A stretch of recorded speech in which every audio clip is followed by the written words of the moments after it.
Who's the most overrated person in history? Genghis Khan 97 said. Tutankhamun. He is the most well-known pharaoh, together with Cleopatra VI, but he did literally nothing and died aged 18. He didn't even rule over Egypt a full year before he died, but everyone knows about him. His grave has been of huge importance to us understanding ancient Egypt, but he himself is way more famous than he should be. Amenhotep III, Thutmose IV, Akhenaten and Hatshepsut are all more deserving of the fame Tutankhamun has. Negative Snow 1346 said. Tutankhamun is famous because of the death mask and the other treasures found in his tomb back in the 1920s. It was uncommon for a tomb to be untouched, as they were usually robbed shortly after. It signalized a revival of interest in Egyptology, so at least we can attribute that to him even if didn't do much in life. I was kind of annoyed when they finally made a show set in ancient Egypt, and of course it was about Tutankhamun, Tut 2015. At least the circumstances surrounding Tut in that time period was interesting, as he lived during the reign of and was most likely the son of Akhenaten. I thought it was funny that in the show he's like a good-looking 25-year-old capable of fighting and riding into battle, when in real life he was a cripple. Indangraham said. Paul Revere gets almost all credit for warning of the British invasion, while really he rode about 12.5 miles in secrecy. Israel Bissell rode about 345 miles in just 4.5 days, screaming the whole way. Even a 16-year-old girl named Sybil Luddington rode 40 miles raising hell. Pretty badass for 1777. Paul Revere was important to American history, but his claim to fame is definitely overrated. Traveling Glamour said. Mary Baker Eddy. Founder of the Christian Science Church, which is not Christian or scientific. Founded a religion based on her idea that illness is unreal, you can pray your way to healing, and if you can't you must not be spiritual enough. Then she died of pneumonia, but people still fall for her cult. Following her has killed several of my family members prematurely, and will take more of them I'm sure, because they didn't believe in medical science, so for me she is the most overrated person in history. For sure. Anitsen said. Gul Dukat is the most perfect example in all fiction of no one is the bad guy of their own story. He really believes the bull he spews. Guy was literal head of a slave state and really deep down thought he was a benevolent ruler. He knocked up a local, while presumably cheating on his wife back home, but he still thinks he was a good husband and father. Hey, where is your rape child? Oh, she has been sold as a slave for the past decade. He led his entire civilization into ruin, then when it was clear he announces that he was chosen by God to become a terrorist. And the entire time, with every bloody purge, with every rape, with every abandoned family member, with every betrayed person, with every act of bloodthirsty murder, he still thinks he is the good guy. It boggles the mind. Most people feel bad when they take a ketchup packet they really didn't need back home from the mega corporation, or don't sort their recycling perfectly. Oil Paint Roses said. Mihai Eminescu, a Romanian poet. Every literature teacher you will ever meet in Romania will be kissing his ass, hailing him as the only good poet we ever had. Everyone else is trash, only Eminescu is worthy of attention. He was a very talented man, yes, but also an extremely pretentious fuckboy of the everyone else is stupid, I'm the only smart one mentality. I was so fucking tired of studying him all of high school, and every other writer in existence being compared to him. It made me hate poetry as a whole. New Romanian said. On one hand, I respect the fact he was able to make a goddamn 93-verse poem. That's just impressive he was able to make such a long poem and for it to still be considered decent. What I don't appreciate as much is people wanting to actively memorize the whole goddamn thing word for word.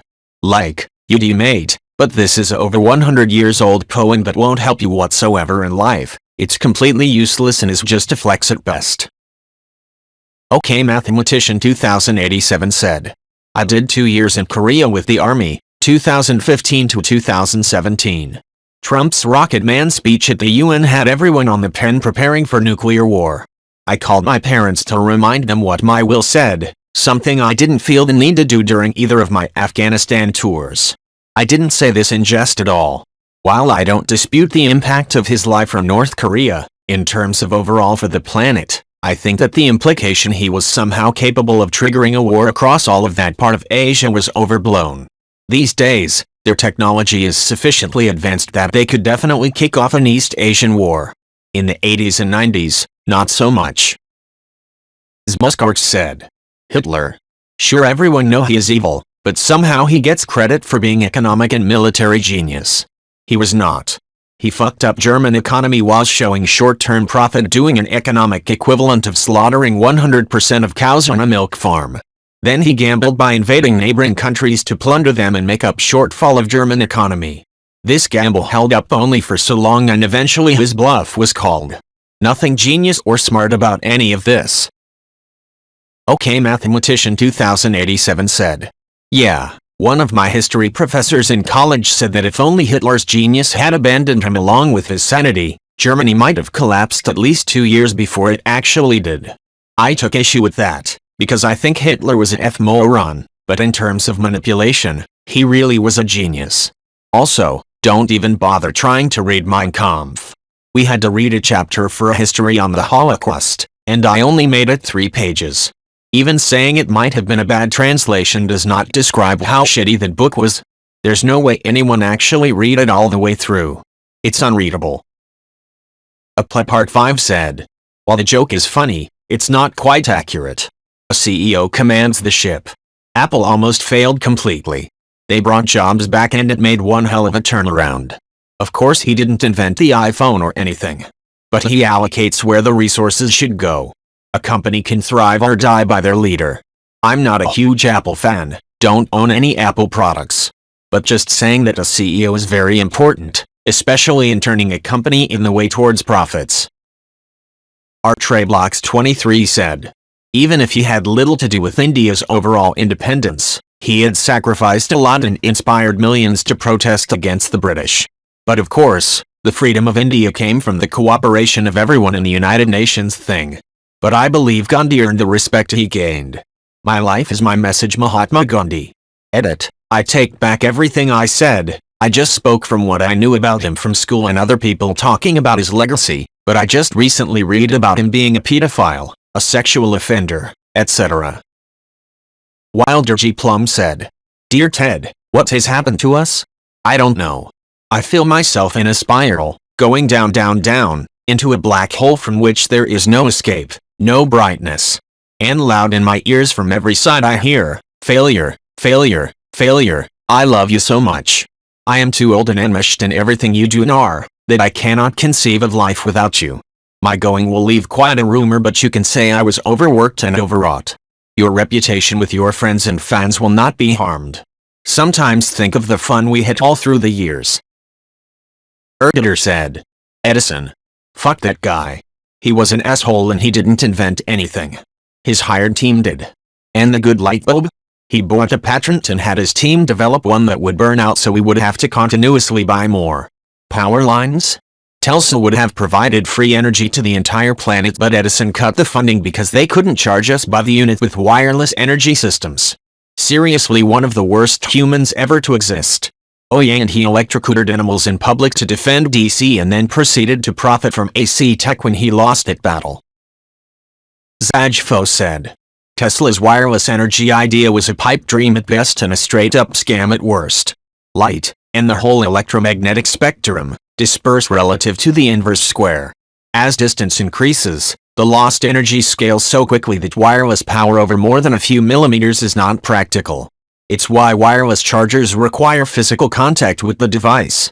If you used a transmitter with enough juice to charge a phone anywhere in a room, your skin would start to cook like you were in a microwave.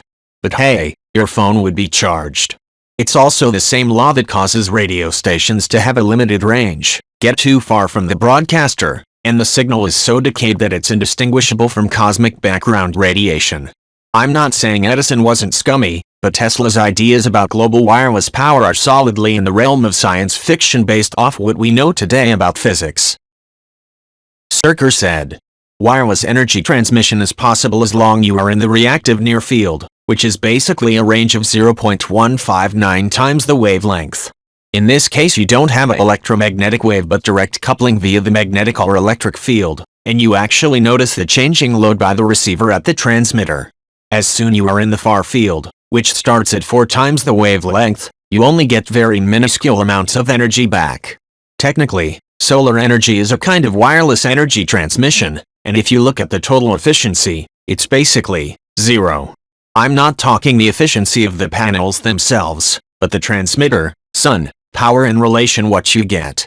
Or, to put it differently, Tesla would have had to put up a second sun and the customers would have had to use huge antenna arrays to make it viable at all. By doing that, he would have turned the country his transmitter is stationed into plasma, of course. That's just one of the unfortunate side effects. Another stats guy said, I got assigned to do a report on Edison in the 2nd grade, in the 3rd grade, and in the 5th grade. By the time I was in 6th grade, I literally protested getting Edison a 4th time because I was fed up with the guy. I told my teacher that I couldn't do a report on him anymore because I would be unable to separate my sources, but I was really sick of the guy. Everybody else was getting different people all the time, but all I got was Edison. My 6th grade teacher did allow me to do the Wright brothers instead. Edison said, Tesla would have provided free energy to the entire planet, but Edison cut the funding because they couldn't charge us by the unit with wireless energy systems. It wouldn't have worked. Even if the money was there, the tech itself wouldn't have worked. Radio waves lose energy over distance very quickly, and in soil water even more so. Before you argue, do you really think if it was a practical system someone wouldn't have figured out how to sell it? You have all these remote locations, oil rigs, factories with no neighbors, military bases. If this was really a better way to do it compared to wires, why hasn't someone made a killing selling it? A good rule of thumb is radio waves lose energy on Earth about 6 by f, where f is frequency and is a material constant. Wires lose so little energy that no one outside of the utility companies has to even consider it. Routinely I have dealt with feeder cables that have over 99% efficiency. ExtraSac 1337 said, not really. He did many great things for the country, and the rebellions were because he changed the country to Protestantism and took away much of the church's things. And there were rebellions, sure, but they were not really that close to working. The two biggest were the ones in the Swedish region Dalarna and the one in Småland, and sure, the one in Småland was successful at first, but that was only for the first year before Gustav Vasa could send more soldiers, and when he did the next year he crushed them. That was also partly because of infighting with many of the leaders not happy to work with each other. I actually think he is one of the most underrated kings outside of Sweden. Sure, he had some flaws, but he still did much for the country, and I think he is in the top 3 Swedish kings. Timmery said, I have to disagree, though this is a popular opinion on Reddit. FWIW, I'm an atheist. She first went to India as a teenager and was struck by the absolute destitute poverty she saw in Calcutta, so much so that she devoted her entire adult life to trying to address it. She was a teenage Albanian nun who ended up helping millions.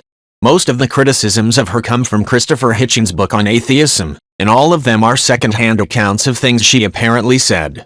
His point in writing that chapter on her was not to discredit her work, it was to point out that she was a regular fallible person, not a saint who worked miracles. The main criticisms I've seen. She told dying people that their suffering brought them closer to God, and some say she baptized them on their deathbed when they couldn't really consent. I'm not sure why this is controversial. She was a Christian who devoted her life to God and would have believed in the afterlife. Telling dying people that they would soon be in paradise would have been a comfort to some, no? Was it right for her to baptize people against their will? No, but I don't think it really changed anything either. She authorized withholding medication from dying people and didn't always sterilize equipment, but accepted the best treatment when she herself needed it. I'll bet that. Timmery said, first two were a result of operating on charity donations in an area with millions of people to triage and prioritize, that is redirecting meds from the dying to the savable. The last is reasonable to me. Would more people have been saved if she just lived in pain and then died? I would think that she would have offered all of the people in her care the best if she had been in a position to offer it. She ran a hospital without any medical training. Sure, but she didn't take over from someone who did have training, nor did she monopolize the field of medication and prevent anyone else from doing similar work. She started her work because nobody else was doing it. She didn't utilize her influence in the church enough to effect more change. She still did something instead of nothing, and I doubt Catholic dictators would relinquish their authority at the behest of an elderly woman. I know I'm missing some details there because I'm working from memory. But, TLDR, If a teenage girl opened a free hospital in a developing country today, there would be all sorts of memes about her awesomeness. Teresa wasn't perfect, but I think she did a respectable thing, and I certainly don't think she's evil. Edit. I thought she was Polish, but she's Albanian. Elisa said. Another atheist here. There's an excellent post on our bad history for her which outlines many issues with the criticism against her. For example, she didn't open a hospital, but a hospice. A place for the terminally ill to die in comfort and surrounded by people for them as opposed to in the streets and alone. Also, she stopped untrained nuns from administering painkillers to the patients, not doctors. She absolutely let doctors give people shots whenever they could. She did not deny them because of suffering would bring them closer to God or whatever Reddit says. Really, the main problem was that the institution she opened ran out of painkillers almost all the time because of the high demand. Even her better medical treatment was against her will. She did not want it. This teenage girl gave her heart, soul, and life to a cause with hundreds of obstacles against her. She deserves the praise. Golden Flea said. As a Christian, baptizing people without their consent will do nothing. I can't speak for the Catholic faith, but you have to choose to be baptized. I mean, they baptize infants as well, so I guess it doesn't matter as much to them about the whole choosing to be. The best description would be as my one pastor put it, it's an outward expression of an inward belief. Did what she did change anything? For the dying? No. For her? As a Christian, I'd say that's not my call. However, spiritual leaders are supposed to be held to a higher standard come the judgment. I wouldn't say that action would necessarily be misleading people, but again, I'm not the one who will be judging her. A New Machine 615 said. Movies used to be much more about types and playing a specific character archetype, rather than today where we want them to transform into the character. You'd find someone you knew could play the Marine, or the cowboy, or whatever, and cast them. Or, during the studio system, which was beginning to end when Wayne was starting, you'd put them in dozens of things, many movies a year, playing basically the same role with a different plot, different co-stars. Actors were as much tradesmen as artists, in a lot of ways. Sometimes you hire an architect to design a house as the expression of something greater, an artistic achievement, falling water. Sometimes you hire the local guy who's built dozens of them before to build you just what he made the last time. Person McNugget said. From time to time, I'll hear someone make a crack about Yoko and her terrible music, and she broke up the Beatles and blah blah blah. I ask if they've actually heard any of her music. And the answer is usually well, no, but I've heard it's terrible. And I ask how exactly she broke up the Beatles. Well, I don't know, but she did. Most people don't actually know anything about her, they are just repeating what they've heard. Mrgosh13 said. I have heard some of her music, most of it is avant-garde and hardly worth listening to. In her later days she's made some banging techno stuff though.